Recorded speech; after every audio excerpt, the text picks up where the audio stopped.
ঢিলে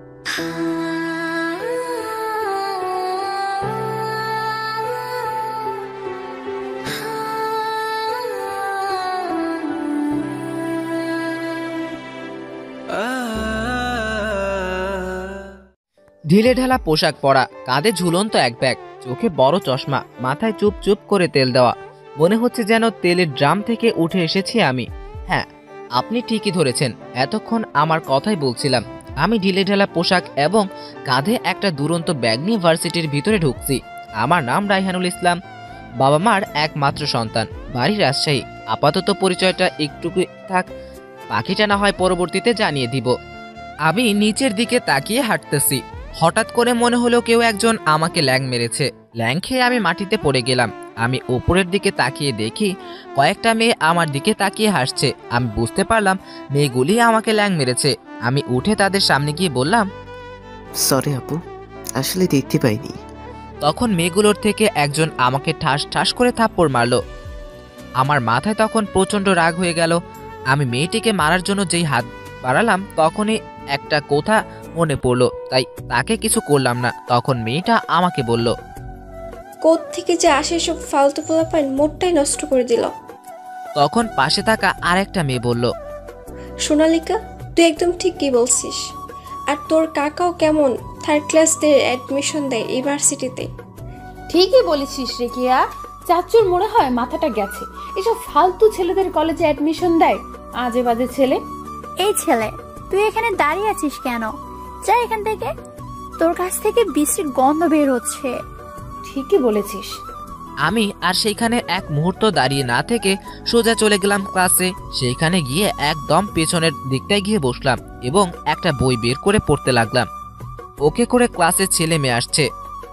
আমি এখানকার কাউকেই চিনি না, আর কেউ আমাকে চেনে না। এমনকি কেউ আমার সাথে এসে কথাও বলছে না। আমি ছেলে মেয়েদের এমন কাহিনী দেখে একটু হাসলাম। আমি বই পড়ে যাচ্ছি, হঠাৎ করে বেল বাজিয়ে দিল এবং ক্লাসে স্যার আসার সময় হলো। তখন দেখলাম সোনালিকা ও কে আসছে, সাথে তাদের বান্ধবীরাও আসছে। ভিতরে ঢুকে আমাকে দেখে হয়তো তারা খুব অবাক হলো। অবাক হলে হোক, না হলে না হোক, তাতে আমার কি? আমার পড়া আমি পড়ি, ওদের দিকে তাকিয়ে আমার কোনো লাভ নেই। কিছুক্ষণ পর ক্লাসে স্যার প্রবেশ করলো এবং বলতে লাগলো, গুড মর্নিং স্টুডেন্ট, তোমরা কেমন আছো? আশা করি ভালো আছো। আমি আজ থেকে তোমাদের নতুন ক্লাস টিচার। যদি তোমরা অনার্স সেকেন্ড ইয়ার থেকে থার্ড ইয়ারে এসো তাই। গুড মর্নিং স্যার, আমরা ভালো আছি, আপনি কেমন আছেন? আমিও ভালো আছি। আর হ্যাঁ, তোমরা হয়তো রায়হানকে চিনে থাকবে। না স্যার, ওর সাথে এখন আমরা কেউ পরিচিত হই নাই।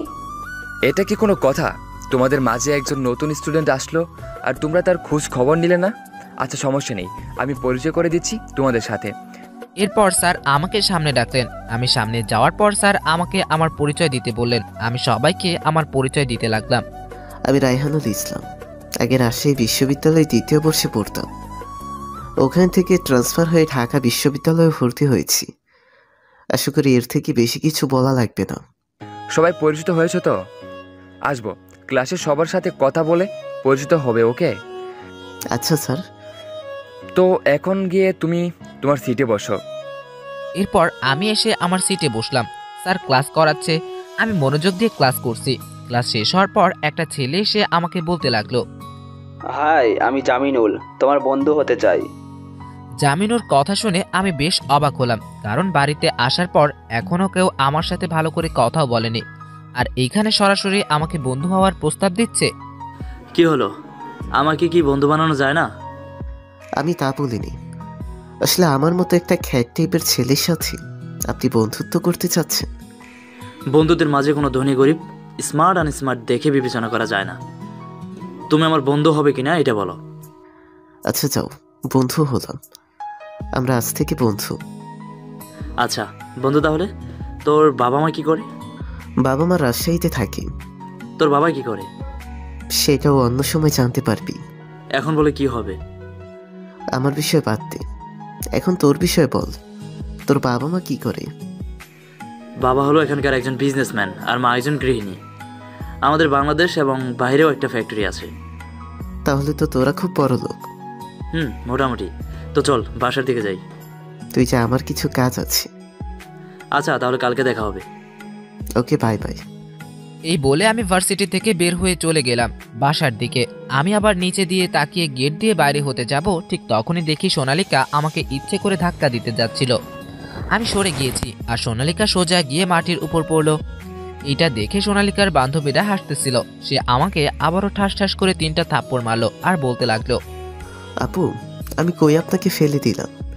আপনি তো উল্টা আমাকে ধাক্কা মারতে গিয়েছিলেন, তখন আমি সরে গিয়েছি, যার কারণে আপনি পড়ে গেছেন। এখানে তো আমার কোনো দোষ দেখছি না। দেখছিস সোনালিকা, তোর মুখের উপর কথা বলে, আবার তোর নামে অভিযোগ দিতেছে। কত বড় খারাপ একটা ছেলে। ওই, তুই আমাকে মিথ্যা অভিযোগ দিচ্ছিস কেন? আমি কখন থেকে ধাক্কা দিতে লাগলাম? তুই তো আমাকে ধাক্কা মেরে ফেলে দিলি। এই মাইয়া কয় কি, এখন উল্টো আমার উপরে অভিযোগ দিচ্ছে। হায় হায়, এ কেমন মাইয়ার পাল্লায় পড়লাম।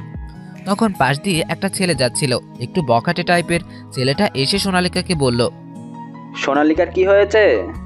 দেখ না, এই ছেলেটা আমাকে ধাক্কা দিয়ে ফেলে দিয়েছে। এই মেয়ে, আপনার সমস্যাটা কি? আপনি ওকে ধাক্কা দিচ্ছেন কেন? মেয়েদের সাথে ঢলাঢলি করতে খুব ভালো লাগে আপনার, তাই না? দেখুন ভাই, আপনাদের হয়তো কিছু ভুল হচ্ছে। আমি ওনাকে ধাক্কা দেইনি, উনি আমাকে ধাক্কা দিতেছিল। আমি সরে গিয়েছি এবং উনি পড়ে গিয়েছি। এখানে তো আমার কোনো দোষ নেই। কি তুই বলতে চাচ্ছিস? সোনালিকা মিথ্যা কথা বলেছে? কি, আমাকে মিথ্যাবাদী বানাইছে? দাঁড়া, এখনই বাবাকে ফোন করে তোর 12টা বাজাচ্ছি। সোনালিকা, আঙ্কেলকে ডাকার দরকার নেই, আমি ওকে দেখে নিচ্ছি। ওকে, বাবাকে ফোন করলাম না। তোরা কি করবি তাড়াতাড়ি কর। আমাকে মিথ্যাবাদী বলতেছে, ওর সাহসটা কত বড়। দেখুন ভাই, আমি এখানে ঝামেলা করতে চাচ্ছি না, তো আপনারা আপনার কাজ করুন আর আমাকে এখন দিয়ে যেতে দিন। তুই কি আমাকে চিনিস যে আমার সাথে ঝামেলা? আমি কে তুই সেটা জানিস? ভাই, আপনি কি সেটা আমি কি করে জানবো? আমার ঝামেলা করতে মন চাচ্ছে না। তখনই জামিনুর আসলো আর ছেলেটিকে বলতে লাগলো, রকি ভাই, কি হয়েছে ভাই? ওই কুত্তার বাচ্চা, আমার জানটাকে ধাক্কা দিয়ে ফেলে দিয়েছিস। আজকে আমি ওকে এখানেই খুন করব। ভাই সরি ভাই, ওর হয়ে আমি আপনার কাছে মাপ চাচ্ছি। ভাই ও ভার্সিটিতে নতুন, তাই হয়তো বুঝতে পারিনি। নতুন হয়েছে তো কি হয়েছে? ও আমার জানতার গায়ে হাত করেছে, সাহসটা কি করে হলো? আজ ওর হাতটা আমি... ওই রেহান, তুই গিয়ে ভাইয়ের কাছে মাপ চেয়ে নি। আমি ওদের কথা শুনে তোর মাথা পুরো গরম হয়ে গেছে, কিন্তু আমার আসল পরিচয় এখানে এত তাড়াতাড়ি দেওয়া যাবে না, তাই নীরবে সব সহ্য করে নিলাম। রাগে কটমট করতে করতে রকিকে বললাম, সরি ভাই, আমার ভুল হয়ে গেছে, মাফ করে দেন। আমার কাছে মাপ চাইতে হবে না, যা গিয়ে সোনালির কাছে মাপ চা, আর পা ধরে মাপ চাবি। এরপর আমি সোনালিকার কাছে গিয়ে বললাম, আপু প্লিজ আমাকে মাফ করে দেন, আমি দেখতে পাইনি। রাগে আমার শরীর থাকলেও চোখ মুখ ফুলে লাল হয়ে যাচ্ছে, মনে হচ্ছে যেন এখনই চোখের আগুন বের হবে। হইছে হইছে, যা, আর মাফ চাওয়া লাগবে না। এরপর আমি আর জামিনুর ওইখান থেকে চলে আসলাম। কি দরকার ছিল তাদের সাথে ঝামেলা করার? আমি তো ওদের সাথে ঝামেলা করিনি, ওরাই উল্টা আমার সাথে এসে ঝামেলা করতেছিল। আগেই ভেবেছিলাম। সোনালিকা, রকি কিয়াকে? সোনালিকা হলো থানার ওসির মেয়ে এবং প্রিন্সিপাল স্যারের একমাত্র ভাতিজি। কোথায় কলেজের সবসময় ও পাওয়ার রেখে চলে। ও আচ্ছা, রকি ডাকে? তুই কি কখনো গ্যাংস্টার জোকার কিং এর নাম শুনছস? না শুনিনি তো, কেন? ও হলো গ্যাংস্টার জোকার কিং এর লিডারের ডান হাত। খুন খারাপি করতে করতে তারা অভ্যস্ত। আর সেকেন্ড কথা হচ্ছে, ও হলো গিয়ে সোনালিকাকে ভালোবাসে। আচ্ছা, আর কেয়া? কেয়া মেয়েটা আগে ভালো ছিল, পরে সোনালিকার সাথে থাকতে থাকতে খারাপ হয়ে গেছে। কথায় আছে না, সঙ্গদোষের লোহাবাসে, ঠিক তেমনই। আর কেমন একটু অহংকারী টাইপের, কিন্তু দেখতে মাশাআল্লাহ। দোস্ত, ডাল মে কুছ কালা হে। তুই আমার দোস্ত, তাই তোকে বলছি আমি কেয়াকে ভালোবাসি। এই জন্যই তো বলি, সবার নামে এত খারাপ কমেন্ট, আর নামে বলতে লজ্জা পাচ্ছ কেন? আর না, তেমন কিছু না, চল যাই। একটু কাজ আছে, কাজটা সেরে আমি চলে যাবনি। আচ্ছা তুই থাক, তাহলে আমি যাই। ওকে, যা। এরপর আমি আমার কাজ সেরে চলে গেলাম বাসায় গিয়ে দিলাম আরামের ঘুম। পরের দিন সকালে ভার্সিটিতে গিয়ে দেখি সবাই হই হুল্লোড় করছে। তখনই ভীতু চেহারা নিয়ে জামিনুর আমার কাছে এসব হাঁপাতে হাঁপাতে বলতে লাগলো, শুনেছিস কিছু? কি শুনবো? কাল রাতে নাকি রকি খুন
তা আমাকে বলতে শুরু করলো।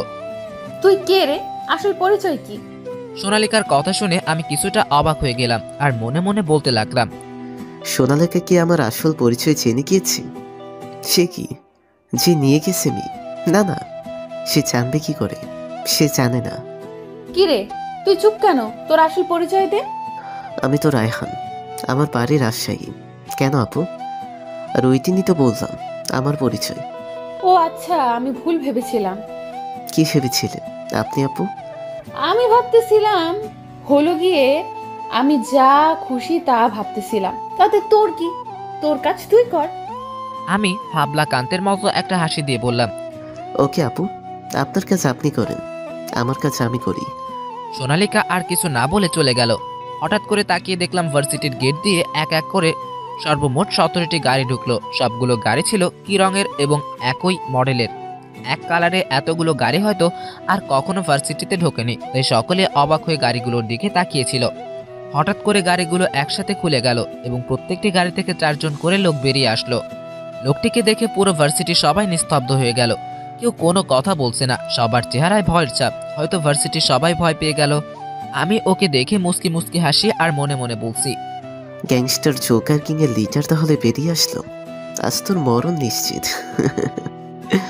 পাশে জামিন এসেছিল, আমাকে দেখে বলল, কিরে রায়হান, তুই কি পাগল হলি নাকি? এভাবে হাসছিস কেন? না এমনি। ও আচ্ছা, তো এখানে একটু থাক, আমি আসছি। এই বলে আমি একটা সাইডে চলে গেলাম। সাইডে গিয়ে মেঘকে কল করলাম। মেঘ, তোদের কাজ শুরু করে দে। ওকে ভাই, করছি। এটা শোনার পর আমি কলটাকে কেটে দিলাম এবং গিয়ে আবার জামিনুরের পাশে দাঁড়ালাম। সেখানে দাঁড়িয়ে জামিনুর বলছে, কিরে তুই কই ছিলি? এইখানে কেন? না এমনি। তখনই গ্যাংস্টার জোকার লিডার আমাকে ডাক দিল। ওই যে খ্যাত, এই দিকে আয়। আমি নির্ভয়ে তার কাছে চলে গেলাম।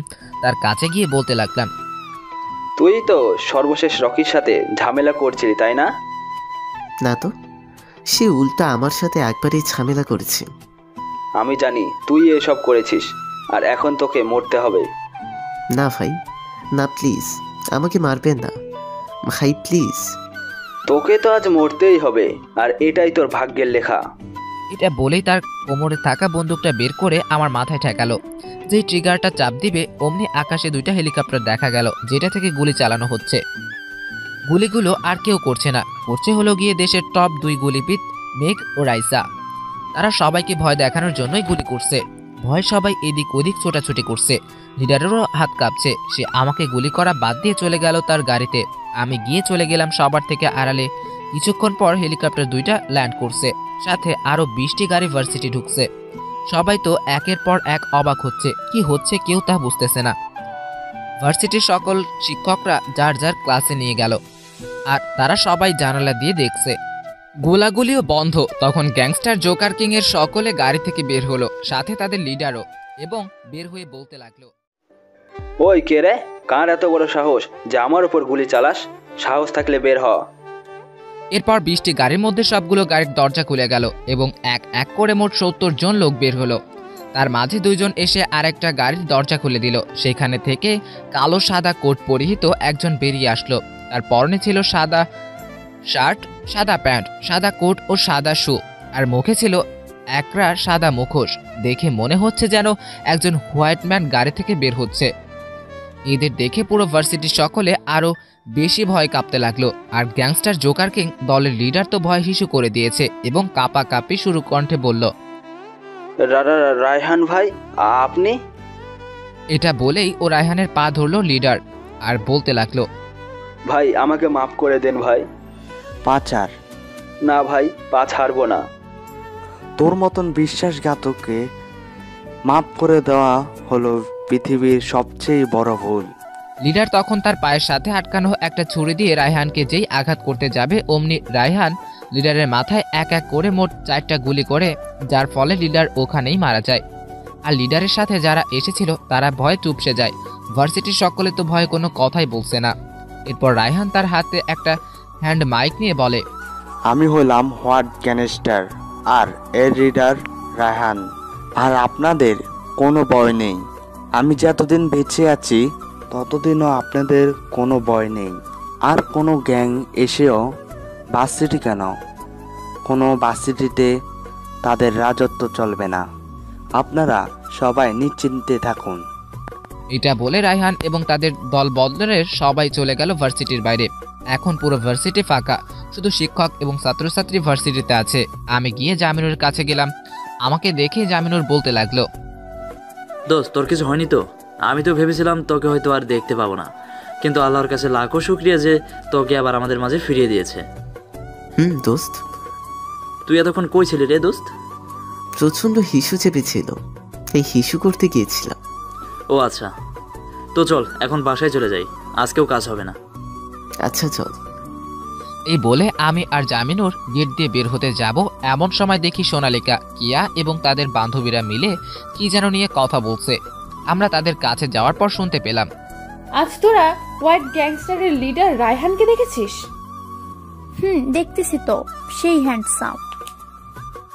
শুধু হ্যান্ডসাম, স্টাইলিশ, ও যাকে একবার দেখলে হাজার মেয়ে ক্রাশ খাবে, এমনকি আমিও ক্রাশ খেয়ে গেলাম। কি ক্রাশ খেয়েছিস মানে? আমি তোর আগে ক্রাশ খেয়েছি।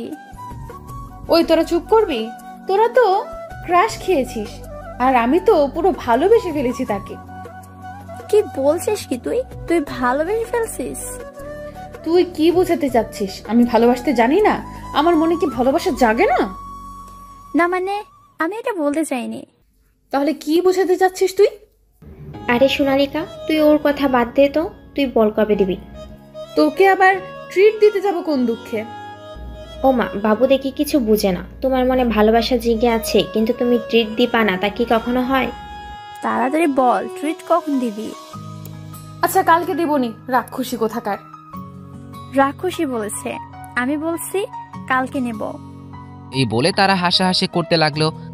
আমি আর জামিনুর কিছু দূর যাওয়ার পর আমি জামিনকে বললাম, দোস্ত, তোর গার্লফ্রেন্ড দেখি অন্য কারোর উপর ক্রাশ খায়। কার উপরে ক্রাশ খাইছে? মাত্রই তো বললেন, তুই শুনিসনি? না শুনিনি তো। কার উপরে ক্রাশ খাইছে রে? হোয়াইট গ্যাংস্টারের লিডার রায়হানের উপর। কি? কি না, জি। দোস্ত, আমি যে কেয়াকে ভালোবাসি সেটা কি কেয়া কখনো বুঝবে না? তুই কি কখনো বলেছিস কে কে যে আমি তোমাকে ভালোবাসি? না না, তো কখনো বলা হয়নি। আসলে সাহস হয়ে ওঠেনি। তার সামনে যাওয়ার পরে বুকটা কেমন ধুকবুক ধুকবুক করে। খুব ভালোবাসিস কেয়াকে? হয়তো নিজের চাইতেও বেশি ভালোবাসি তাকে। আচ্ছা চলো তাহলে। কই যাবি? তুই গেলেই দেখতে পাবি। এরপর আমি জামিনের এক প্রকার জোর করে নিয়ে আসলাম কিয়া, রিয়া ও সোনালিকার কাছে। ওখানে যেতেই রিয়া বলে উঠল, এই দেখ দেখ, এখানে কে এসেছে, খ্যাত আর তার বন্ধু। রিয়া, বাড়াবাড়ি হয়ে যাচ্ছে কিন্তু। কি বাড়াবাড়ি হচ্ছে? যা সত্যি তাই তো বললাম। আমিনুর বাদ দে তো। আর কেয়া, তোমার সাথে কিছু কথা ছিল, একটু এদিকে আসবে? কি কথা? যা বলার তুই এখানেই বল। দরকারটা আমার থেকেও বেশি জামিনুরের।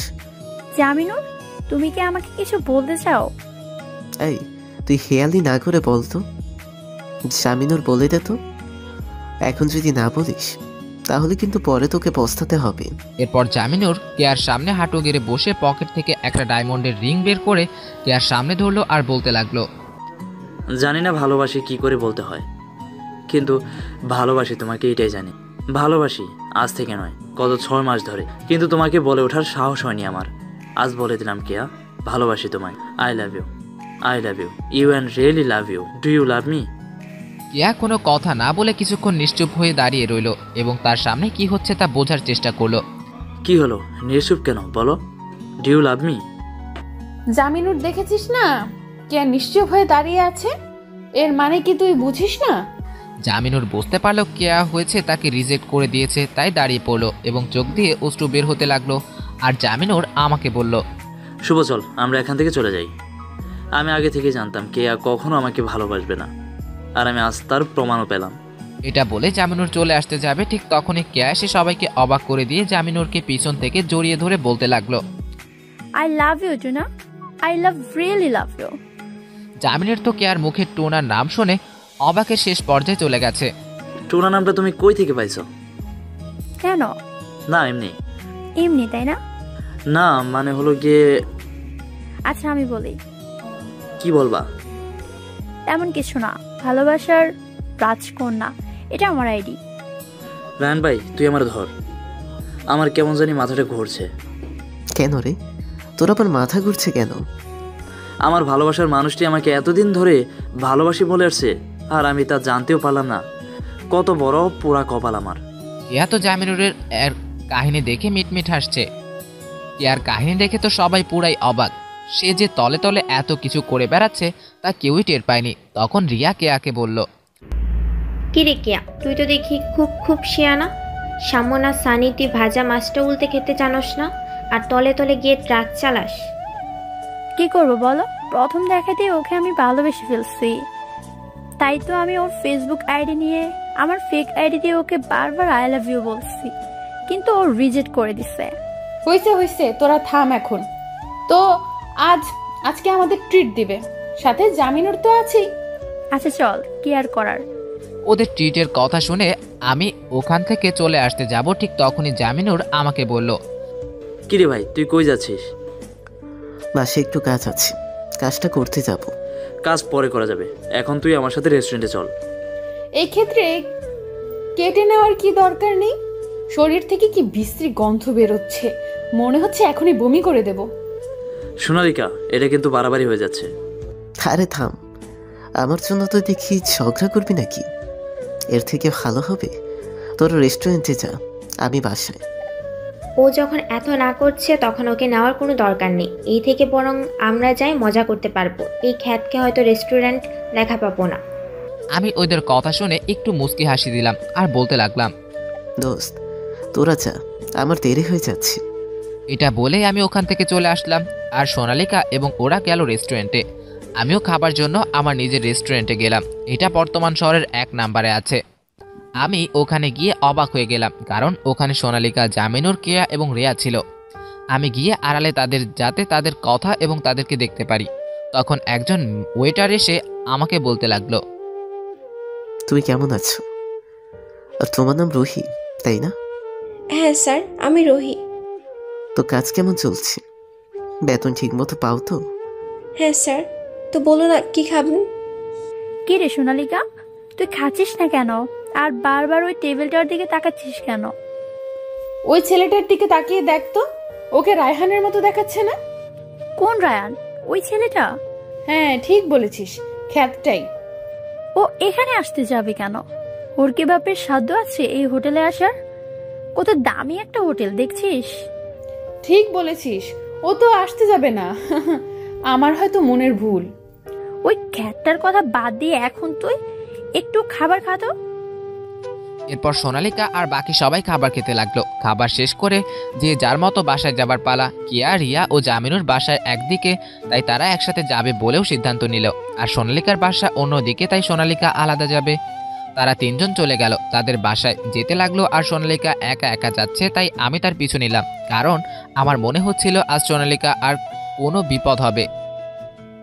কিছু দূর যাওয়ার পর কয়েকজন লোক সোনালিকাকে ঘিরে ধরলো।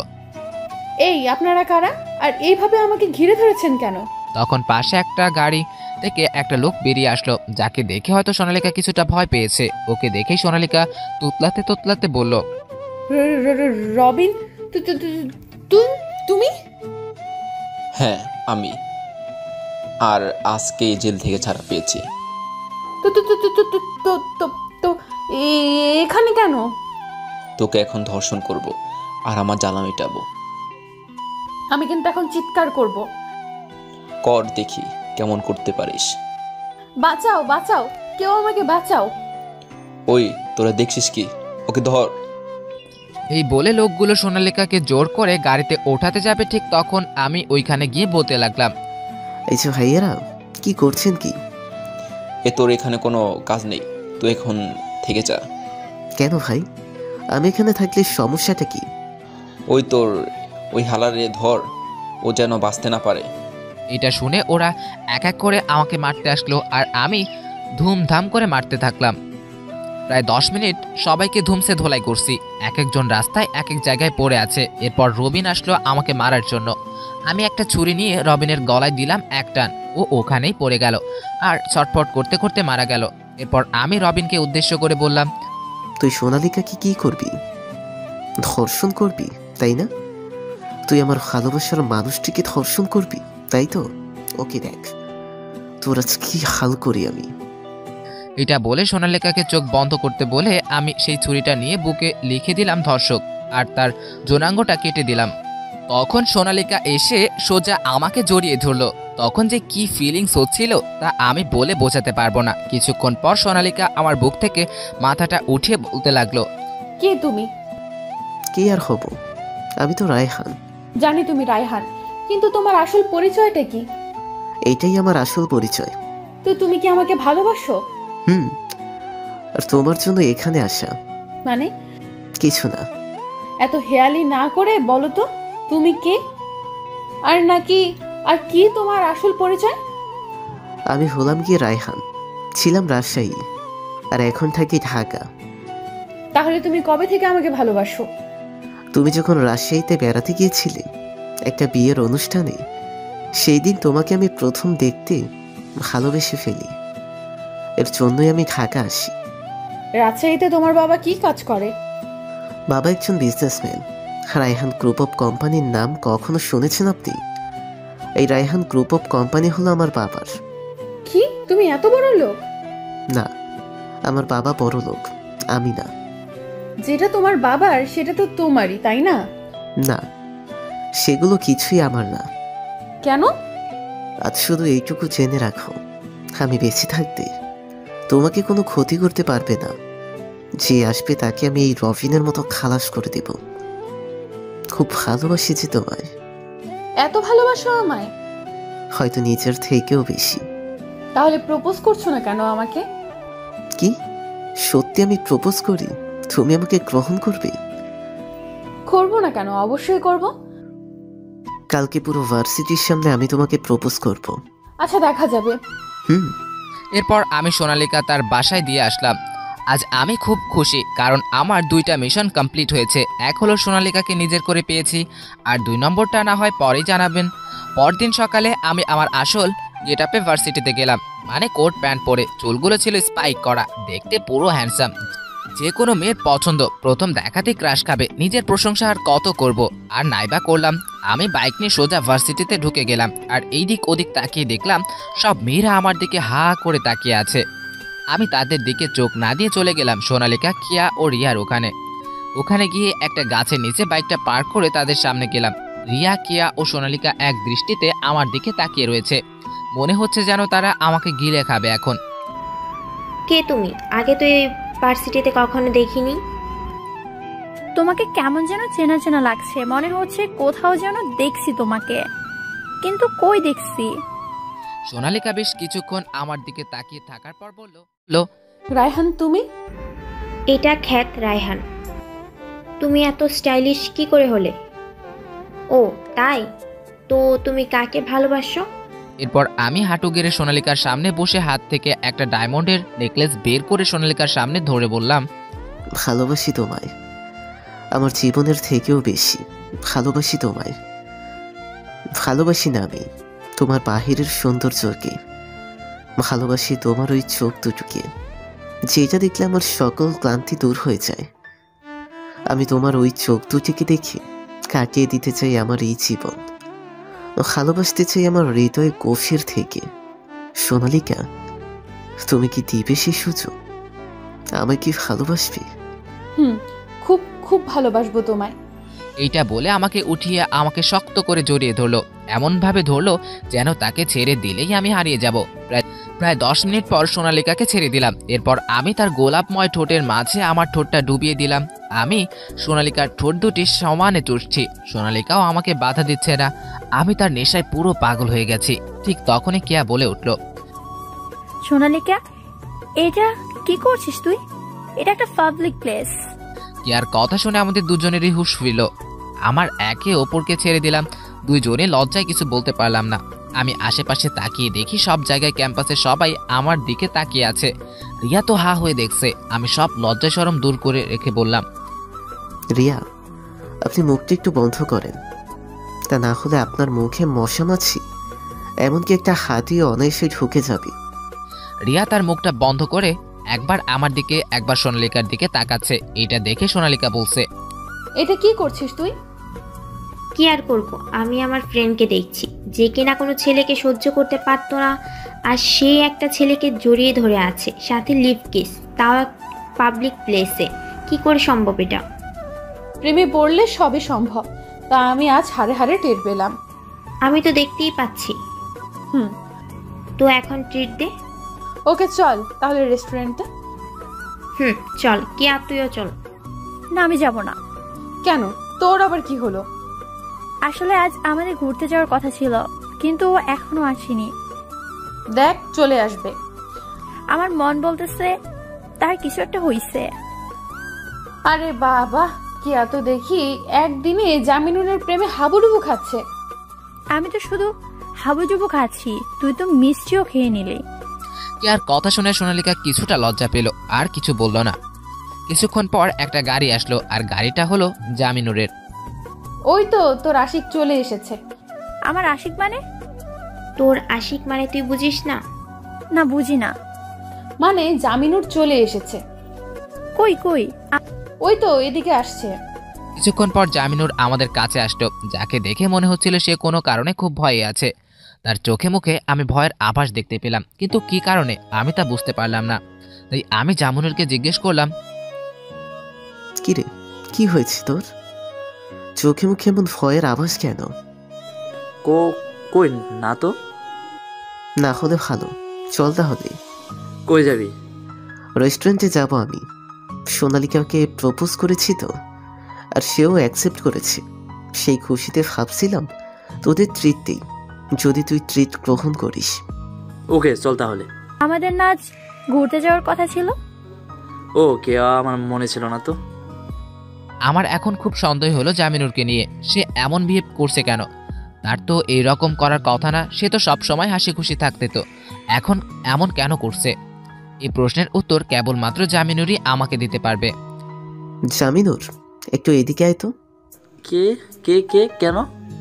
তুই আজ এভাবে তুই কথা বলছিস কেন? কই না তো। আচ্ছা তুই একটু সাইডে চল, তোর সাথে কিছু কথা আছে আমার। এই বলে আমি জামিনুরকে একরকম জোর করে ভার্সিটির পিছন দিকটা নিয়ে গেলাম। ওইখানে সচরাচর কোনো লোক আসে না, তাই আমি একটা জিনিস বারবার খেয়াল করছি, জামিনুর প্যান্টের পকেটে হাত আছে। হাত সরানোর কোনো নামই গন্ধ নেই। আমি জামিনুরকে নিয়ে ভার্সিটির পিছন দিকটা যাওয়ার পর জামিনুর হাত ধরে দিলাম এক টান। টান দেওয়ার সাথে সাথে হাতটা পকেট থেকে বেরিয়ে হয়ে গেল। হাত বের করার পর তার পকেট থেকে যা বের হলো তা দেখার জন্য আমি মোটেও প্রস্তুত ছিলাম না, কারণ জামিনুরের পকেট থেকে একটা হ্যান্ড পিস্তল বের হলো। আমি তো রীতিমতো অবাক হয়ে গেলাম। কি রে জামিনুর, তোর কাছে পিস্তল কেন? এমনি এমনি। কি হয়েছে তা সত্যি করে আমাকে বল। তখন জামিনুর দৌড়ে আমার পায়ে এসে ঝাপটে ধরলো আর বলতে লাগলো, ভাই আমাকে মাফ করে দে ভাই, আমি এমনটা করতে চাইনি ভাই, আমাকে মাফ করে দে প্লিজ ভাই। জামিনুরের কাহিনীগুলো তো আমার মাথার উপর দিয়ে যাচ্ছে। জামিনুর এমনটা কেন করছে আমার কিছুই মাথায় আসছে না। প্রথমে তার কাছে বন্দুক ছিল, আর এখন সে আমার পা ধরে মাপ চাইছে। কাহিনীটা কি? জামিনুর, তুই এমন করছিস কেন? আমাকে খুলে বলতো। আর তুই আমার পা ধরছিস কেন? আগে বল তুই আমাকে মাফ করে দিছিস কিনা, এরপর তোকে সব বলছি। আচ্ছা তোকে মাফ করলাম, এখন কি হয়েছে তা আমাকে বল। এরপর জামিনুর উঠে আমাকে যা বললো তা শুনে আমার মাথা প্রচণ্ড রাগ উঠে গেল। মনে হচ্ছিল ওখানেই মেরে ফেলি, কিন্তু রাগ কন্ট্রোল করলাম, কারণ যাই হোক ও আমার বন্ধু। আমি তো ওকে মারতে এসেছিলাম। কি? তুই আমাকে মারতে এসেছিস মানে? জামিনুর এমন কিছু বলল যা শুনে আমি বুঝতে পারলাম যে জামিনুর আমাকে কেন মারতে এসেছিল। জামিনুর কি বলছে তাকে আপনারা শুনতে চান? আচ্ছা শুনুন তাহলে। জামিনুর বলল, দোস্ত, কালকে যখন আমরা বাসায় ফিরলাম তখন বাসায় গিয়ে দেখলাম কয়েকজন লোক আমাদের বাড়িতে এসেছে, শুটবুট পরা। তাদেরকে দেখে মনে হচ্ছিল তারা কোনো গ্যাংস্টারের লোক। তাদের সবার হাতেই পিস্তল ছিল, এমনকি তারা আমার আব্বুকে বেঁধে রেখেছিল, তাদের মাথায় বন্দুক ঠেকিয়ে রেখেছিল। তখন আমি তাদের কাছে গিয়ে জিজ্ঞেস করলাম, এই যে আপনারা কারা আর এইখানে কি করছেন? আমার বাবা মাকে আপনারা ভিতরে রাখছেন কেন? তখন তাদের গ্যাং লিডার বলল, আমরা যে খুশি সেই হই না কেন, তোরে সেটা দেখার বিষয় না। তোর একটা কাজ করতে হবে, তাহলে তোর বাবা মাকে আমরা ছেড়ে দিব। তুই যদি কাজটা না করতে পারিস তাহলে তোর বাবা মাকে খালাস করে দিব। লোকগুলোর কথা শুনে তো আমি ভয় পেয়ে গেলাম, কারণ আমি আমার বাবা মাকে খুব ভালোবাসি। তাই আমি তাদেরকে বললাম, কি কাজ আমাকে বলুন, আমি আপনাদের সব কাজ করে দিব, তবুও আপনারা আমার বাবা মাকে কিছু করিয়েন না। তা শুনে সেই গ্যাংয়ের লিডার বলল, কাজটা কিন্তু এত সহজ না, বলছিস তো? তখন আমি উত্তরে বলছিলাম, আমি আমার বাবা মার জন্য সকল কঠিন কাজও করতে পারবো, তোমরা আমার বাবা মাকে কিছু করো না, আমি তোমাদের সব কাজ করে দিব। তখন ওই গ্যাংয়ের লিডার বলল, তোকে তোর বন্ধু রায়হানকে খুন করতে হবে। লিডারের এই কথা শুনে আমি কিছুক্ষণ নিশ্চুপ ছিলাম। তখন লিডার আবারও বলল, কি হলো, পারবি না তো? আমি জানতাম তুই পারবি না, কি আর করার, তোর বন্ধুর জন্য আজ তোর বাবা মার মারা যাবে। বন্ধুত্ব হয়েছে আজ 3 দিন, আর বাবা মা ছিল সারা জীবন। এখন তুই বল কি করবি? এইটা বলে ঠিক আছে ট্র্যাগারের মধ্যে চাপ দিবে দিবে এমন ভাব। আমি ভয় পেয়ে বললাম, আমি পারবো, আমি রায়হানকে মারতে পারবো, আমি মেরে ফেলবো রায়হানকে, তবুও আপনারা আমার বাবা মাকে কিছু করিয়েন না। তখন সেই লোকটি আমার হাতে একটি পিস্তল দিয়ে বলল, কালকের মধ্যেই আমি যেন তোকে মেরে ফেলি। প্রথমে তো ভাবছিলাম আমি আত্মহত্যা করব, কিন্তু তারা সেখানে আমাকে শাস্তি দিল না, তাই বাধ্য হয়ে এখন আমি তোকে মারতে এসেছি। কিন্তু দোস্ত, পারলাম না আমি তোকে মারতে, আর পারলাম না আমার বাবা মাকে বাঁচাতে। আমি কি করব এটা তুই বলে দে। এটা বলেই হো হো করে কান্না করে দিল জামিনুর। আমার প্রথমে প্রচণ্ড রাগ উঠেছিল এইটা শুনে যে ও আমাকে মারতে এসেছে, কিন্তু ওর কথাগুলো শুনে আমার মাথা ঠান্ডা হয়ে গেল। আসলেই তো সে তার বাবা মাকে বাঁচাতে চেয়েছে, এখানে তো তার কোনো দোষ নেই। তখনই জোরে একটা গুলির শব্দ পেলাম। আমি সামনের দিকে তাকিয়ে দেখি জামিনুর বুক থেকে গড় গড় করে রক্ত বের পড়ছে। আমি জামিনের কাছে থাকা বন্দুকটা হাতে নিয়ে আশেপাশে তাকিয়ে দেখতে লাগলাম কে গুলি চালিয়েছে, কিন্তু আমি আশেপাশে কাউকেই দেখলাম না। হঠাৎ করে সোনালিকার চিৎকার আমার কানে ভেসে আসলো। খুন? সোনালিকার চিৎকার শুনে ভার্সিটির পিছনে দিকটা পুরো ছাত্রছাত্রীতে ভরে গেল। কোথা থেকে এত লোক চলে আসলো আমি বুঝতে পারলাম না। সবাই এসে দেখলো জামিনুর মাটিতে রক্তাক্ত অবস্থায় পড়ে রয়েছে এবং তার সামনে আমি গুলি নিয়ে দাঁড়িয়ে রয়েছি। হঠাৎ করে পুলিশের গাড়ি আসার শব্দ পেলাম। এত অল্প সময়ের মধ্যে পুলিশের গাড়ি আবার কে খবর দিল আমি কিছুই বুঝতে পারছি না। তখন সোনালিকা আমার সামনে এসে আমার 2 গালে ঠাস ঠাস করে 3টি থাপ্পড় দিল আর বলতে লাগলো, ছি রায়হান, ছি, তুই এতটা খারাপ আমি তো আগে ভাবতে পারিনি। যে নিজের ভাইয়ের মতো বন্ধুর বুকে গুলি করতে পারে, তার মতো খারাপ ছেলে হয়তো পৃথিবীতে আর নেই। আমি জামিনুরকে গুলি করিনি। আমার কথা শোনার পর সোনালিকা আমাকে আরো 2টা ঠাস ঠাস করে থাপ্পড় দিয়ে বলল, চুপ করো মিথ্যাবাদী, আমি নিজের চোখে দেখেছি। মিথ্যাবাদী কথাটা শোনার পর আমার মাথায় প্রচন্ড রাগ উঠে গেল, তাই আমি ঠাস করে একটা থাপ্পড় সোনালিকার গালে বসিয়ে দিলাম, যার ফলে সোনালিকা মাটিতে পড়ে গেল। আমি লক্ষ্য করে দেখলাম সোনালিকার ঠোঁট কেটে গিয়েছে। এরপর আমি আমার ফোন বের করে মেঘকে কল করলাম। হ্যালো মেঘ, তুই তাড়াতাড়ি ভার্সিটিতে অ্যাম্বুলেন্স নিয়ে আয় তো, 10 মিনিটের বেশি, যাতে 1 সেকেন্ডও না হয়। এটা বলে আমি কলটা কেটে দিলাম।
জামিনুরকে এই কুত্তার বাচ্চা গুলি করেছে?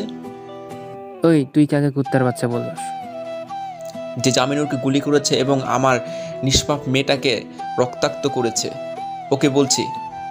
ও পুলিশ অফিসারের মুখে গালি শোনার পর আমার মাথাটা প্রচুর গরম হয়ে গেল, তাই আমি আমার হাতে বন্দুকটা দিয়ে পুলিশ অফিসারের পায়ে দুইটা ধরে গুলি করলাম আর বলতে লাগলাম, মেঘ, এই মাদার চোরটাকে নিয়ে হাসপাতালে ভর্তি করে দিন।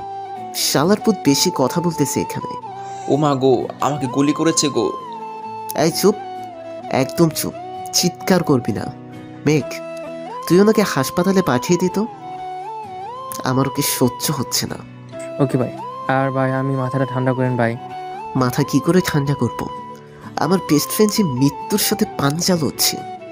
খুব তাড়াতাড়ি বের কে গুলি করেছে। ওকে ভাই, দেখতেছি। এরপর মেঘ ভার্সিটির সবাইকে একসাথে করে। তখন আমার ফোনে একটা মেসেজ আসলো। মেসেজে লেখা ছিল, কি ভাবছিস কি তুই তুই আমার ভাইকে মেরে ফেলবি আর আমি তোকে ছেড়ে দিব? না, তা কখনো হয় না। আমি এখন এক ডিলে দুই পাখি মারলাম। এক, তোর ভালোবাসাকে তোর থেকে আলাদা করলাম, আর দুই, তোর বন্ধুকে খালাস করলাম। এইটা পড়তে পড়তে আর একটা মেসেজ আসলো। সেখানে লেখা আছে, হোয়াইট গ্যাংস্টারের মাথায় যে একটু বুদ্ধি নেই তা আমার জানা ছিল না। আরে বোকা, আমি কি এখনো এইখানে দাঁড়িয়ে আছি নাকি? বোকাটা। তার মানে ও আমার সম্পর্কে সব তথ্য রাখে, কিন্তু রাখবে কি করে? আমি তো সব ছদ্মবেশ নিয়ে চলাফেরা করছি। আচ্ছা, এখনই তো মাথা ঘামানো যাবে না। আগে ওদের ছেড়ে দিই, তারপর বাসায় গিয়ে রিল্যাক্সে চিন্তা করা যাবে। ভাই সবাইকে একসাথে করেছি, এখন কি করব? ওদেরকে ছেড়ে দে। কিন্তু কেন?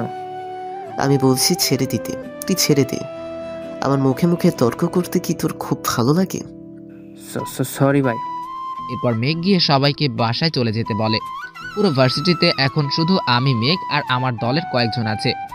মেঘ, কল লাগা হাসপাতালে, ওখানে দেখ মিজানুর আর ওসির কি খবর। এরপর মেঘ সাইডে গিয়ে কথা বলে এসে আমাকে বলল, জামিনুর এখন সুস্থ আছে। ওসি সাহেবের পায়ে যে দুটো গুলি করেছেন সেখানে একটা তার পায়ের হাড়ে গেঁথে যায়, যার ফলে হাড়ে ফাটল ধরে, যার কারণে ওসি ওকে 4 মাস বেড রেস্ট থাকতে হবে। ও তো এখন তোরা গিয়ে জামিনুরের বাড়িতে গিয়ে দেখ ওদের কি অবস্থা। ওকে ভাই, আমি দেখছি। আচ্ছা, তোরা এই দিকটা দেখ, আমি এখন একটু বাসায় যাই। আমার মাথাটা প্রচুর ব্যথা করতেছে। কি ভাই, আপনার মাথা ব্যথা করতেছে? বেশি না, একটু এটা মাথায় সামান্য পানি দিলেই ঠিক হয়ে যাবে। ওকে ভাই। এরপর ওরাও চলে গেল জামিনুরের বাসায় এবং আমি চলে গেলাম আমার বাসায়। আমি বাসায় গিয়ে বেশি কিছুক্ষণ শাওয়ার নিলাম। এখন মাথা ব্যথাটা কিছুটা কমেছে। এরপর ড্রেস চেঞ্জ করে চলে আসলাম হসপিটালে। যতই হোক, হবু শ্বশুর মশাই পায়ে গুলি করেছি, যদি খবর না নেই তাহলে কি করে হয়? আষাঢ়ে জামিনুরের ভর্তি, তাকেও তো দেখা লাগবে। আমি হসপিটালে গিয়ে দেখলাম সোনালিকা বাইরে বসে বসে কান্না করছে। আমি তার কাছে যেতেই ঠাস ঠাস করে থাপ্পড় মারলো আর বলতে লাগলো, এই তোর সাহস তো কম না, তুই এখানে এসেছিস? তুই কি এখন আমার বাবাকে মারতে চাস? আমি আর কিছু বলতে না দিয়ে ঠাস করে আরো একটা থাপ্পড় মেরে দিল। থাপ্পড়টা এত জোরে বলল যে আমার ঠোঁট কেটে রক্ত বের হতে লাগলো। এবার আমার মাথায় রাগ উঠে গেল। আমার শরীরের সমস্ত শক্তি ওকে দিয়ে থাপ্পড় মারলাম এবং বলতে লাগলাম, এই চুপ, একদম চুপ। আমার কথা শুনে না হয় তুই যা ইচ্ছে তাই করিস। তোকে ভালোবাসি বলে তুই কথায় কথায় আমাকে থাপ্পড় মারবি, তা কিন্তু হবে না। ভালোবাসা? তোর মুখে ভালোবাসা মানায় না। আরে তুই তো একটা খারাপ চরিত্রের মানুষ, যে কিনা নিজের বন্ধুর বুকে গুলি করতে একবারও দ্বিধা বোধ করলো না। এবার সোনালিকাকে আরেকটা থাপ্পড় মেরে বললাম, আগে তুই আমার কথা শোন, তারপর বিচার করবি। আমি যা করেছি তা কি ভুল করেছি? সোনালিকা এখন চুপ হয়ে গেছে, কোনো কথাই বলছে না। এরপর আমি বলতে শুরু করলাম, আর 5টা বাচ্চার মতো আমারও শৈশবটা ভালোই কাটছিল, কিন্তু এই ভালোটার বেশি দিন টিকলো না। আমি যখন ক্লাস 10-এ পড়ি, সেদিন আমাদের স্কুলটি তাড়াতাড়ি ছুটি দিয়ে দিয়েছিল। আমি কোনো দিকে না তাকিয়ে সোজা বাসায় চলে আসি। বাসায় এসে যা দেখলাম তা দেখার জন্য হয়তো কোনো সন্তানের সুস্থ থাকবে না, কারণ আমি দেখলাম আমার নিজের চাচা আমার মাকে খুন করছে। এটা দেখার পর আমার রাগ আমি কন্ট্রোল করতে পারলাম না, তাই আমি পাশে থাকা একটা ফল কাটার ছুরি দিয়ে চাচার পেটে ছুরিটা ঢুকিয়ে দিলাম। আমার চাচাকে খুন করে ফেললাম। চাচার পেট এখন গড়গড় করে রক্ত বের হচ্ছে। ঠিক কেমন সময় বাবা আসলো। বাবা এসে আমাকে এই অবস্থায় দেখে সহ্য করতে পারল না, উনি হার্ট অ্যাটাক করলেন। এরপর আমার বাবা আমাকে পুলিশে দিয়ে দেয়। তিনি মনে করেছিলেন আমার মা ও চাচাকে আমি খুন করেছি। আমি জেল থেকে ফিরে যখন বাড়িতে যাই তখন দেখতে পেলাম আমার বাবা নতুন বিয়ে করেছে এবং তিনি আমাকে দেখে আমার কাছে আসলেই না, বরং লাঠি দিয়ে আমাকে মেরে ঘর থেকে বের করে দিলেন আর বললেন আমাকে নাকি সে ছেলে হিসেবে মানে না। আমিও সেদিন আর কোনো কথা না বলে চলে গেলাম বাড়ি ছেড়ে। এইবার গিয়ে যোগ দিলাম একটা গ্যাংয়ে। সেখান থেকে আমার জীবনটা সম্পূর্ণ পরিবর্তন হয়ে গেল। একটা সাধারণ পরিবারে জন্ম হয়ে গেল, ধীরে ধীরে গ্যাংস্টার। এরপর আমি একদিন এক বিয়ে বাড়িতে তোমাকে দেখি, সেদিনই তোমাকে ভালোবেসে ফেলি। পরে তোমার বিষয়ে জানতে পেরে বুঝতে পারলাম তুমি ঢাকায় থাকো এবং ঢাকা বিশ্ববিদ্যালয়। তাই আমি চলে আসলাম ঢাকা তোমার খোঁজে। আর এইখানে এসে শুনলাম গ্যাংস্টার জোকার কিং এর রাজত্ব এই ঢাকা ভার্সিটিতে। আর গ্যাংস্টার জোকারকে আমার সাথে ছলনা করে এইখানে চলে এসেছে, তাই ওকে মারতে হবে। এবং তোমাকে ভালোবাসি বলতে আমি ভর্তি হই এই ঢাকা ভার্সিটিতে এবং গ্যাংস্টার কিং এর লিডারকে আমি মেরে ফেলি। তার মানে তুমি হোয়াইট গ্যাংস্টার কিং এর লিডার? তার মানে তুমি জামিনুরকে কি ইচ্ছে করে খুন করতে চেয়েছো? না। তাহলে কে খুন করেছে? আর যখন জামিনুল আসলো তখন তাকে দেখে আমার কেমন জানি সন্দেহ হচ্ছিল, তাই তো আমি তাকে নিয়ে সাইডে গিয়েছিলাম। সেখানে যাওয়ার পর আমি যা শুনলাম তা শোনার জন্য আমি মোটেও প্রস্তুত ছিলাম না, কারণ জামিনুল আজ আমাকে মারতে এসেছিল ভার্সিটিতে। তাহলে তো বুঝে গেলাম তুমি মেরেছো জামিনুরকে, কারণ জামিনুর এসেছিল তোমাকে মারতে, যেটা তুমি সন্দেহ করতে না পেরে তুমি ওকে গুলি করে দিলে। আর আমাকে দেখে জামিনুরকে বাঁচানোর মিথ্যা অভিনয় করলে, তাই তো? এত বেশি বুঝো কেন তুমি? ওখানে এরকম কিছুই হয়নি। তাহলে কি হয়েছিল? আমি যখন জামিনুলকে নিয়ে ভার্সিটির পেছনের দিকটায় গেলাম তখন জামিনুল আমাকে সব সত্যি কথা বলে দেয় এবং আমার পা ধরে ক্ষমা চায়। আমিও তাকে ক্ষমা করে দিই। আমি লক্ষ্য করে দেখলাম সে তার পকেটে হাত দিয়ে রেখেছে, তাই আমি তার পকেট থেকে হাত বের করতে গিয়ে দেখতে পেলাম তার পকেটে একটা পিস্তল। এরপর ওই পিস্তলটা আমি নিয়ে যাই। ঠিক সে সময় কেউ একজন এসে তাকে গুলি করে দেয়। একই সময় এসে চিৎকার করে উঠলে আর এসে আমাকে ফুল বুঝতে লাগলে। জামিনুরের বিষয়টা না হয় বুঝলাম, কিন্তু তুমি যে আমার বাবাকে গুলি করলে এটা? প্রথমত আমি একজন গ্যাংস্টার, কথা কম গুলি বেশি চলে। গত 4 বছরে কত যে খুন করেছি তা আমার মনে নেই। সেক্ষেত্রে তোমার বাবা তো আমার গলার হাত দিয়েছে, আমাকে অকথ্য ভাষায় গালি দিচ্ছিল। আমি তোমার বাবার পায়ে গুলি করি যেন সে চুপ থাকে। আল্লাহর কাছে লাখো শুক্রিয়া তাকে আমি মারিনি। আর আমার কথা কি জানো? না বললে জানবো কি করে? I love you Sonalika, I really really love you. Do you love me? না, কখনোই না। আমি তোর মতো একটা গ্যাংস্টার ছেলেকে ভালোবাসতে পারবো না। তুই যদি গ্যাংস্টার গিরি ছেড়ে ভালো পথে চলে আসিস তাহলে আমি ভেবে দেখতে পারি। তুমি এইটা চাই? শুধু তো তাই? জি, আমি শুধু এটাই চাই। ওকে, জামিনুরকে যে গুলি করেছি শুধুমাত্র তাকে বের করি। এরপর থেকে আমি আর গ্যাংস্টারগিরি করব না। এবার খুশি তো? না। না কেন? কারণ আপনি আপনার বাবা মার কাছে ফিরে যাবেন। এরপরই তারা যদি আমাদের বিয়ে ঠিক করে তাহলে আমাদের বিয়ে হবে, তাছাড়া কোনো মূল্যে আমি আপনাকে ভালোবাসতে পারবো না। যথাজ্ঞা মহারানী। হয়তো এখন সোনালিকার রাগ কিছুটা কমেছে আর কথাবার্তার এবং আচরণে আমি এইটা বুঝতে পারলাম। কিছুক্ষণ পর মেঘ কল করলো এবং কল করে আমাকে বলতে লাগলো, ভাই জামিনুরের বাবা মা তো এখানে নেই, বাইরে থাকা সিসিটিভি ফুটেজ দেখলাম। কিছু লোক মিলে তাদের কথায় যেন নিয়ে যাচ্ছে। গাড়িতে করে নিয়ে গেছে না অন্য কিছুতে করে নিয়ে গেছে? কালো রঙের একটা প্রাইভেট কারে করে। গাড়ির নাম্বারটা নোট করছি আমি। কি নাম্বার? আমাকে ইমিডিয়েটলি বলো। ঢাকা মেট্রো 9101110। ওকে, আমি খবর নিচ্ছি গাড়ি টাকার। ওকে ভাই। তুমি তাড়াতাড়ি দেখো তো এই গাড়ি টাকার। স্যার গাড়ির নাম্বারটা বলেন। ঢাকা মেট্রো 9101110। স্যার একটু ওয়েট করেন, আমি দেখছি। জি দেখো। জি স্যার, পেয়েছি। স্যার এটা তো রাজীব খানের নামে রেজিস্ট্রেশন করা। কোন রাজীব? গ্যাংস্টার কিং এর লিডারের নামে রেজিস্ট্রেশন করা। ওকে তুমি মেরে ফেলেছি? তাহলে ও কি করে জামিনুলের বাবা মাকে কিডন্যাপ করেছে? জানি না স্যার, কিন্তু গাড়ি ওর নামে রেজিস্ট্রি করা হয়েছে। আচ্ছা, তো গাড়িটা কই আছে সেটা কি তুমি বলতে পারবে? স্যার একটু ওয়েট করেন। ওকে, একটু তাড়াতাড়ি বলো। না স্যার, লোকেশন ট্র্যাক করা যাচ্ছে না। ও আচ্ছা। ওকে স্যার, আমি কি আর কোনোভাবে আপনাকে সাহায্য করতে পারি? না। ওকে। এরপর আমি কলটা কেটে দিলাম। কলটা কাটতেই সোনালিকার মাকে বলতে শুরু করলো, কি হয়েছে রায়হান, তুমি এত চিন্তিত কেন?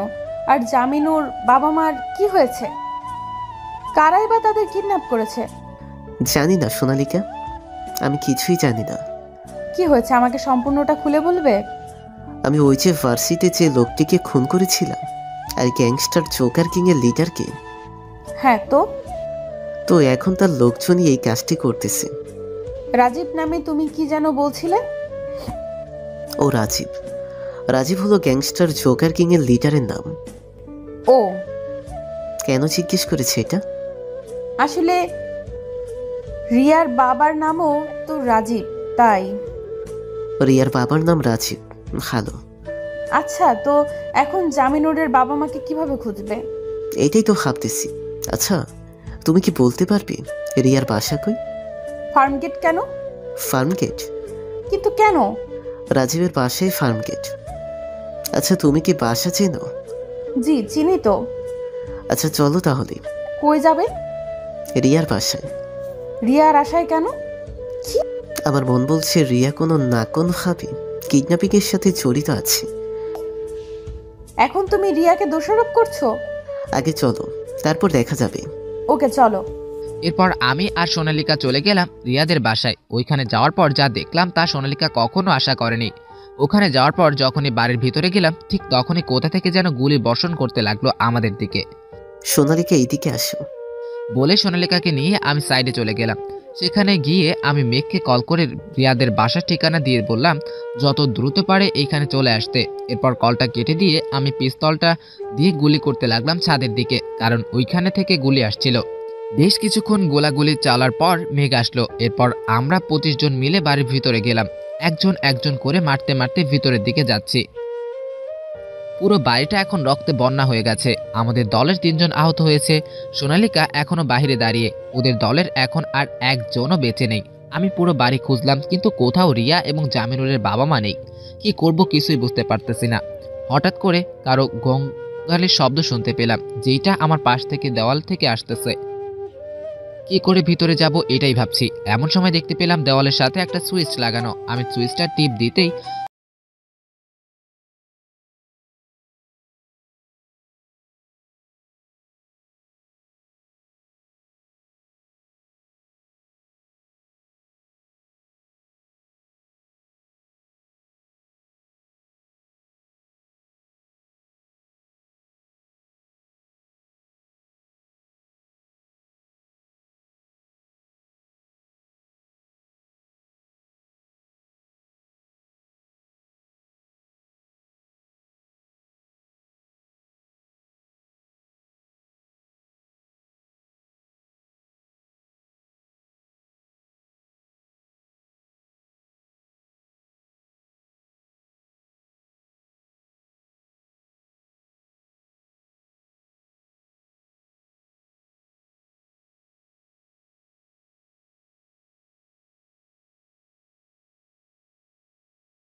করে ওর হাত থেকে পিস্তলটা নিয়ে বললাম, মেয়েদের হাতে পিস্তল শোভা পায় না, মেয়েদের হাতে শোভা পায় হলো এই খুন্তি, ছাড়ু ইত্যাদি। রিয়া আমার কথা শুনে সোজা এসে আমাকে জড়িয়ে ধরে কান্না করতে লাগলো, সাথে বলতে লাগলো, আমি জানতাম না আমার বাবা যে এতটা খারাপ, প্লিজ আমাকে ক্ষমা করে দাও। জানি তুমি ভুল বুঝে সব করেছো, এখন তুমি ওনাদের কাছে ও জামিনুরের কাছে ক্ষমা চাও, তাহলে যদি ওনারা ক্ষমা করে আমিও তোমাকে মাফ করে দিব। ওই তোর তো দেখি মেয়েদের সাথে জড়িয়ে ধরার খুব শখ। না মানে? আর মানে করতে হবে না। কেন? এমনি। এই বলে আমি সোনালিকা, জামিনুরের বাবা মা ও রিয়া মিলে চললাম হাসপাতালের উদ্দেশ্যে। সেখানে গিয়ে রিয়া জামিনুরের কাছে মাপ চাইলে জামিনুরও মাফ করে দেয়। এরপর আমি আমার বাড়িতে চলে যাই। ওইখানে গিয়ে দেখি বাবা ও আমাকে মেনে নিয়েছে। আমি আবারও আমার পরিবারকে ফিরে পেলাম। আমি আর এখন গ্যাংস্টার নেই, কারণ গ্যাংয়ে সোনালিকা মানা করে দিয়েছে। এখন গ্যাংয়ের সকল কাজ করবার মেগি করে।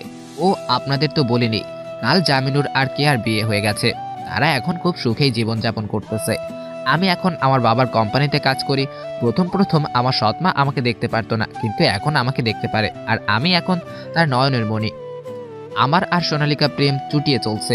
সোনালিকার বাবা প্রথমে আমার আর সোনালিকার সম্পর্ক মেনে না নিলেও পরে তিনি মেনে নিয়েছেন 3 মাস পর। আজ আমার আর সোনালিকার বিয়ে। আজ কেন যেন অন্যরকম এক ফিলিংস হচ্ছে, যা আপনার বিয়ে করলে বুঝতে পারবেন।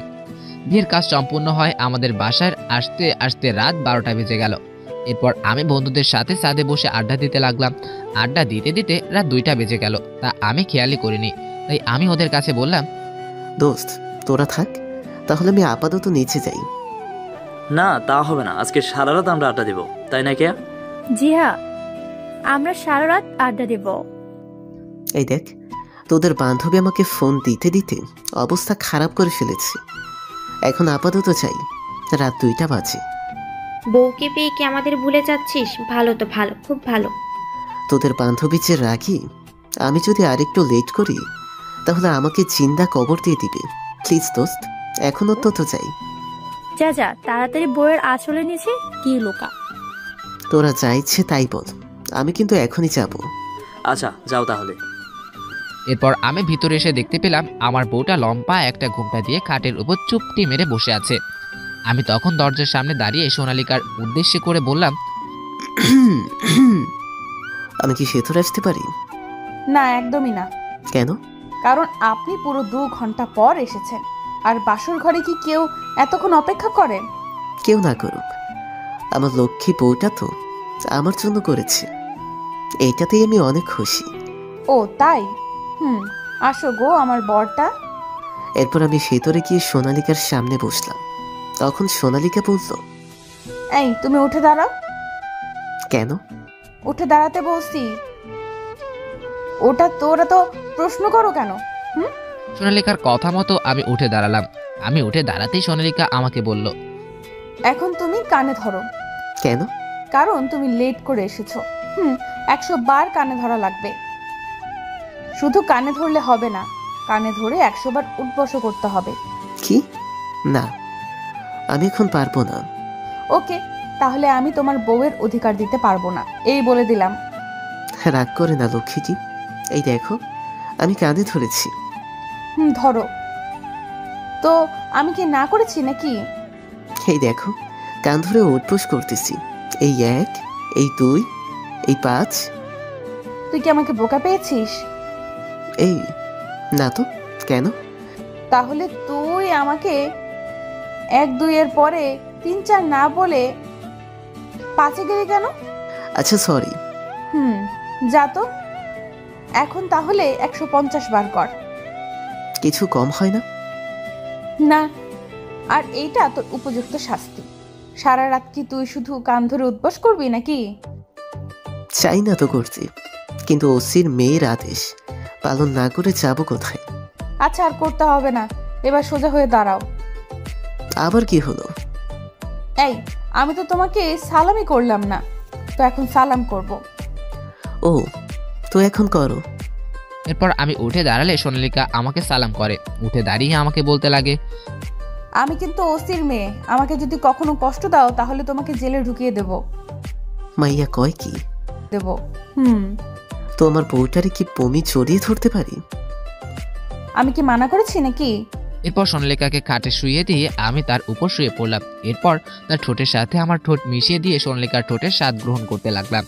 5 মিনিট স্বাদ নেওয়ার পর সোনালিকা বলল, রায়হান, কথা দাও কখনো ছেড়ে যাবে না তো আমায়? তুমি আমার পাঠক পাঠিকাকে জিজ্ঞেস করো। কি পাঠক পাঠিকা? আমি কি ওকে ছেড়ে যেতে পারবো কখনো? আপনাদের মনে হয় তা প্লিজ কমেন্ট বক্সে জানান। হ্যালো বন্ধুরা, আমাদের গল্পটি কেমন লেগেছে অবশ্যই কমেন্ট করে জানাবেন এবং আরও নতুন নতুন গল্প পেতে আমাদের চ্যানেলটি সাবস্ক্রাইব করে পাশে থাকা বেল আইকনটি ক্লিক করুন। ধন্যবাদ।